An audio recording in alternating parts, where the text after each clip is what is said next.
All right, guys, hey, we're talking about concealed carry positions today. So I got Nick with me, and we're talking about appendix versus 4 o'clock. Now, meaning 4 o'clock like on your hip somewhere. You know, you can have 3 o'clock, 4 o'clock, whatever it is. Now, there's a bunch of different reasons why you would choose this position to carry, and we're going to cover some of the pros and cons of it. So I'm an appendix guy. I think you're an appendix guy too as well.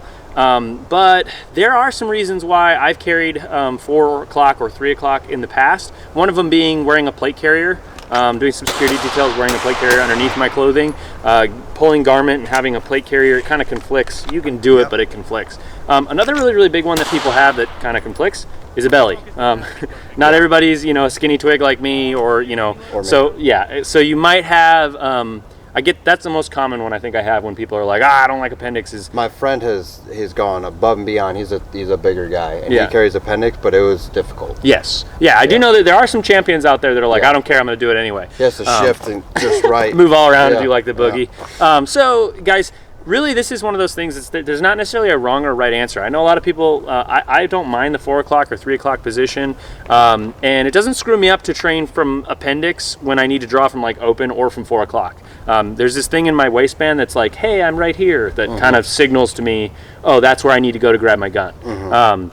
So to me, a couple pros, when we're talking about appendix first, one of the things I really like about appendix is from a combatives or jiu-jitsu or fighting position, dudes are a lot more aware of up front. Maybe it's you don't want to get, you're just a lot more switched on to what's happening in front of you. So that's a big pro to me, is like, even if you get knocked down, it's a lot easier to cover this area up versus kind of back here on my hip, someone blindsiding me. It's a little bit harder to fight around to that gun.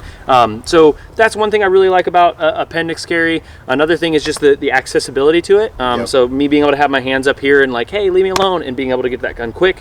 Whereas when I go for like my hip, this definitely looks like I'm going for a gun, period. And the only time you make that movement is if you're like going for a wallet.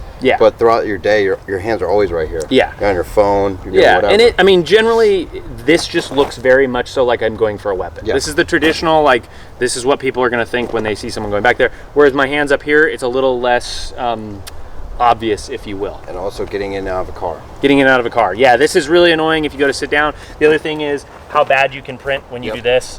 This is where people expect guns to be. This is what they're kind of anticipating, that there's a gun. One of a lot of problems that people get into with EDC is when they get out of a car, they're always adjusting. And moving. You just told everybody what you're doing. You know what I mean? But here I can get out of the car and I look just like I am. So that's I feel that when it's up front on me, I'm a lot more aware of what's going on.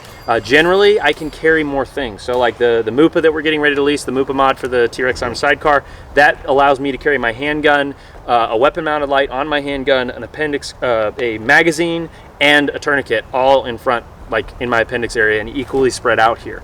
Versus back here, carrying extra magazines and stuff, especially if you carry an extra magazine over here, now you're like widening this way. It just can kind of be uncomfortable in my opinion. Now, are there any other pros that you can think of for appendix? I think we kind of nailed them all. Just speed and accessibility. It's great. Nothing's faster than right in front of you. Yeah, if you're fighting off your back too, if you fall over on your back, it's a lot harder to like lean over and get to it.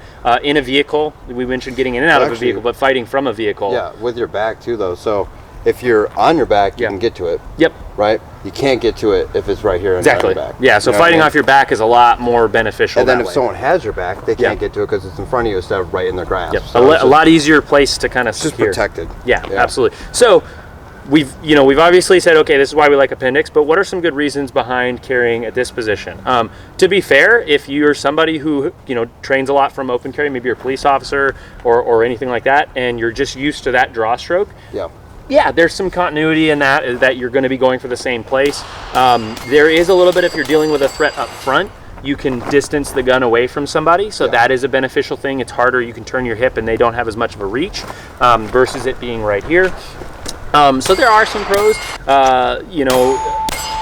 To me, it's more awkward to defeat my garment back here. I have to kind of lean to the side to get it quickly. But so just by talking, I can see your side silhouette. Yes. The only way you're gonna see if I stick my gut out and you're at the side. If you pull your shirt or the wind's blowing or something like that. I'm printing now, but simple posture correction, it goes away. Yes, absolutely. So mainly for me, the reason I would use this is if there's something that I'm doing, like wearing a plate carrier, if wearing, for low vis stuff, I guess, where you really need to blend in, but you're going, okay, I'm wearing a plate carrier. You're going to be in baggier clothes, and you can start to hide this a little bit better because the plate carrier is going to make you look a little bit bigger, and that's kind of where this fits in for me. Just normal average everyday carry, this is super, super uncomfortable to me, and I don't get to it quickly. I never I didn't even give it a chance. Yeah, but either one you choose, guys, this is not us sitting here saying that, oh, these are crap, don't use it, don't carry this way. It's absolutely a viable way to carry, but the biggest, most important thing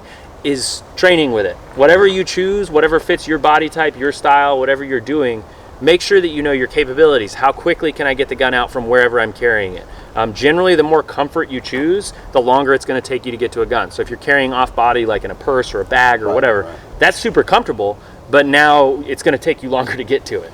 Well, I'm sure you've had this. The one thing I can think of when it comes to appendix is people are always like, I'm afraid I'm going to shoot something off. Yeah. But it's like, that's, finger should be on the trigger. Yeah. Right? So your holster is your safety. It's locked in there. It's good to go. And when you draw, it's straighten off the trigger. And when you holster, it's straighten off the trigger. So if you're afraid of shooting yourself, you really probably should go back to your weapon safety rule. There's some safety things you're ignoring. And with that, guys, one other thing, again, not to make the pros for, this might balance it out. I see a lot of people who are nervous about having the gun pointed, it's pointed down here, that's dangerous, and they're less afraid of where this is pointing. Well, this is still not pointing at a bunch of great places, but one thing I do see with this, I've seen a lot more videos of people NDing their handgun because they're reaching back here trying to holster out of their line of sight, and their shirt gets snagged, and guns don't go off when we're coming out of a holster. Guns tend to go off when we're going into a holster. So fast, holster slow. Yes. So for anything that you're holstering up front, and this is something I will rag on appendix people for. Once you've been carrying for a while, appendix, I get it that you're not checking every single time. I am never in an insane rush to where I try and make it just a good habit to just peek down, make sure if I'm wearing an undershirt or something's in there. The more you build that habit, the less chance that something weird happens. When it's back here on the side of your hip and you're not paying attention, you want to be cognizant of that. Your shirt will slip in the way there and can cause an injury. And that goes to a range atmosphere versus an EDC atmosphere. Yes. Because if you draw in an EDC situation, the last thing you're going to do is holster fast. Yes, yeah. You know what I mean? If you're range and you're practicing transitions and it's for time, sure. Yeah. But in real life situation, if I draw and I actually have to do something I really don't want to do, I probably won't even reholster, to be honest with you. So what you're saying is you should never be in a rush to de-escalate force. Exactly. Putting away a gun is de-escalating force. Yep. So there should never be an insane, crazy rush. Like the only one that I think is kind of realistic is you go to render aid to the person. So you obviously want to holster up the gun, get going. But in that situation, you reholstering in 0.8 seconds versus reholstering in a second and a half. Yeah. Probably not that big of a deal, right? So that's why I always tell people is like, hey, it's just kind of a good habit to have to know the condition of your holster when you're putting something in there, whether it's open or inside the waistband. I think they're both really, really good ideas. So, yeah, guys, those are some of our tips and some of our tricks about carrying appendix and the pros and the cons versus appendix and 4 o'clock carrying on the hip. Again, we have ones that we prefer, but the biggest thing is make sure you're trained with it, make sure you know what your capabilities with it are, and get out to the range and affirm those. Look for the performance that you want. So appreciate the tuning in, guys. Thanks so much.